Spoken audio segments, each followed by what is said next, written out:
Ang San Miguel ngayon, bukod dito sa pagkuha o paghahanap ng panibagong import na papalit dito kay Quincy Miller, ay kumukonsider rin na kumuha ng additional big man na makapagtutulong dito sa kanilang lineup. At ang kanilang sinusubukan ngayon na makipag-negotiate ay dito sa Converge Fiber Xers. Sa ngayon kasi nakita na ng San Miguel kung gaano kaganda yung kanilang naging resulta nung nakuha nila ang isang stretch 4. Patagal na natin sinasabi dito na ang San Miguel ay kinakailangan ng isang power forward na may 3-point shooting. Yan ang wala kay Vic Manuel kaya hindi nila ginamit. Kaya napilitan silang i-trade ito. At ang nakuha nga ay si Andreas Cahilig. Nakita naman natin na ginawa ni Cahilig doon sa game ng SMB kontra Terra Firma kung saan naka-score ito ng 4 na 3-point shots. So sa tingin ko, yan ang dahilan kung bakit itong San Miguel Beer ngayon nakita na maganda pala na meron silang power forward na may 3-point shot at ngayon big man naman ang hinahanap. Kaya sila tumitingin dito sa Converge Fiber Xers. At ang kinokonsidera daw nila ngayon ay itong either si Ben Phillips o kaya itong si Ronan Santos. Ang dalawang ito ay parehong 6'8". Well, 6'7 si Phillips, depende kung sino nagme-measure. Pero parehong legitimate big man yan na pwedeng makuha nitong San Miguel Beer. Ang tanong na lang ay kung papayag ang Converge at kung sino ang hihilingin nila na kapalit para dito. Ang Converge ay maraming big men ngayon dito sa center power forward slot. So malamang hindi big man ang hingin niyan dito sa San Miguel dahil sa daming big men itong Converge hindi na nila nagagamit lahat. So malamang guard o kaya wingman ang hihilingin nitong Fiber Xers. Third round draft pick itong si Ronan Santos. So okay lang na bench player din ang ibigay ng SMB dito. Hindi pa natin natitiyak kung sino ang bibigay ng SMB. Kung itong si Simon Enciso ang ibibigay nila dyan o kung sino pang bench player. Ang maliwanag dito, itong SMB ay naghahanap ng big man at dito sila sa Converge titingin.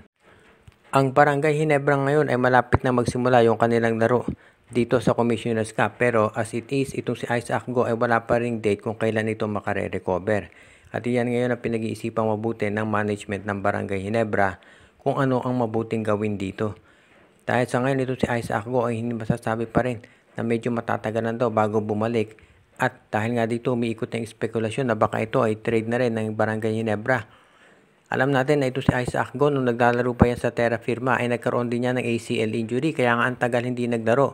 At ngayong nakabalik na nagbumalik sa Terra Firma, maganda naman yung pinakita. Kaya nga tinrade sa Barangay Ginebra kasama itong si Stephen Hall para dito kay Christian Stan Hardinger at kay Stanley Pringle. Yun nga lang, na-injure ulit itong si Isaac Go at ayon dito sa mga reports, medyo matatagalan pa raw ito bago makabalik at yan ngayon ang pinoproblema ng Barangay Ginebra. Kaya nga nila kinuha si Troy Rosario sa free agency dahil kulang sila sa big men. At ang tingin ng mga observers ngayon, kinakailangan na maghanap ng long-term solution ni Coach Tim Cone dyan at kinakailangan center talaga ang kunin para pampalit dito kay Japet Aguilar o maging kapartner ni Japet Aguilar sa sentro at hindi lang magre-rely sa isang power forward katulad ni Troy Rosario. So yan ang aabangan natin ngayon dito sa Barangay Ginebra. As it is, masasabi natin na itong Barangay Ginebra ngayon, kahit na undersized yung kanilang import, isa pa rin sa kinukonsidera ng mga top contenders dito sa Commissioner's Cup.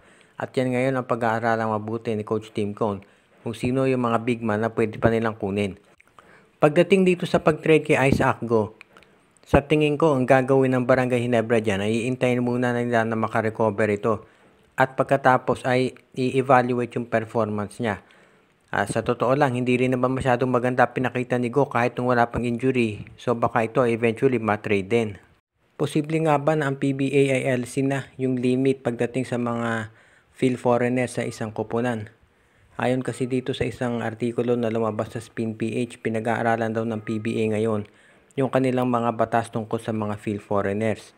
Nililimit kasi ng PBA sa ngayon sa 7 na field foreigners ang bawat koponan. Pero ang sabi ng iba ay dapat na raw ito natanggalin na dahil hindi naman maganda yung rule na yan at masasabi nga ng iba ay outdated na. Sa tingin din ng iba mukhang itong barangay, itong field foreign rules na yan ay hindi rin naman maliwanag dahil katulad nga ng sitwasyon ng magkapatid na si Brandon Roser at itong si Matt Ganuelas Roser, kung saan si Matt Ganuelas Roser ay considered na local at yung kanyang kapatid na si Brandon Roser ay considered na PhilAm dahil itong si Roser ay pinanganak abroad. So ibig sabihin malabo yung mga rules dito sa PBA at yan ang dahilan kung ba't sa tingin nila ay dapat na itong mabago. Sa rule kasi ng PBA, kapag pinanganak ka sa ibang bansa, kahit parehong Pilipino yung magulang mo, ang tingin sa'yo ay kinukonsidera ka na isang field foreigner. At kung dito ka naman pinanganak sa Pilipinas, ay kinukonsider ka na local kahit yung isa mong magulang ay foreigner. So, itong si Keith Jimenez na parehong Pilipino magulang ay considered na field foreigner. Samantala, ito namang dating PBA player na si Ray Ray Parks na Amerikano, ang kanyang ama, ay kinukonsidera na local. So, iyan ang balita ngayon na itong PBA mukhang pinag-aaralan na baguhin itong batas nila tungkol dito sa field foreigners dahil parang hindi na maliwanag yung nangyayari dito kung saan yung mga local players, sabi nga nila, ay dapat wag nang ikonsidera na iba dito sa mga field foreigners at hayaan na yung mga teams na pumili ng mga gusto nila makuha ng mga players ngayon dito sa PBA. So, tignan natin kung babaguhin nga ng PBA ang rule na ito. Inanunsyo ng Meralco Bolts na ito si DJ Kennedy muna ang kanilang magiging import habang nagre-recover pa sa injury itong si Akil Mitchell. Itong si Mitchell kasi natamaan sa ilong nitong si Keith Datu doon sa game ng Rain or Shine at Bolts. Kaya ito ay nagkaroon ng injury at hindi muna makapaglalaro. Ang height nitong si Kennedy ay 6'6", so ibig sabihin medyo magiging undersized siya kumpara sa ibang imports ngayon dito sa Commissioner's Cup. Pero inaasahan ng Meralco na magiging temporary lamang ito at iintayin lamang nila na makarecover to si Mitchell bago nila i-reactivate. Ibig sabihin, kapag okay na ito si Mitchell, siya ulit ang gagamitin nilang import. Ito si Kennedy ay naglalaro din dito sa Meralco doon sa EASL. So hindi na kinakailangan pa ito ng adjustment at yan ang good news para dito sa Meralco Bolts. Sa ngayon, itong Meralco ay inaasahan ng marami na magiging maganda ang performance dito sa Commissioner's Cup. Yun nga lang, medyo nagka-problema nga dito sa kanilang import sa injury nito. Pero umaasa si Coach Luigi Trillo na ito ay makakabawi agad. Sa ngayon, itong Meralco Boss ay isa doon sa mga teams na umaasa na kahit na undersized yung kanilang import ay makapagpe-perform pa rin na mabuti. Kabilang doon sa mga sabihin nating mas undersized yung imports ay of course si Nebra dahil si Justin Brownlee at ang TNT na binalik si Ronde Hollis Jefferson. So yan ang aabangan natin ngayon. At kung sakali na maganda maging performance ito si DJ Kennedy, baka magdesisyon ang Meralco at si Coach Luigi Trillo at Nenad Vucinic na ang gamitin na lang ay si Kennedy kaysa dito kay Mitchell. Pero sa ngayon, ang plano ng Meralco, itong si Kennedy muna ang magiging import nila at hahayaan nila na magkaroon ng full recovery si Mitchell. Dahil sa ngayon, dahil sa injury ni Mitchell, nilagay muna siya sa injured o reserve list at hahayaan nila na ito si Kennedy muna ang maglaro. Kaya sa ngayon, yan ang aabangan natin dito sa Meralco Bots kung ano magiging performance. Ang unang laban ni DJ Kennedy na kasama Meralco ay kontra dito sa Terra Firma. So medyo magandang test yan.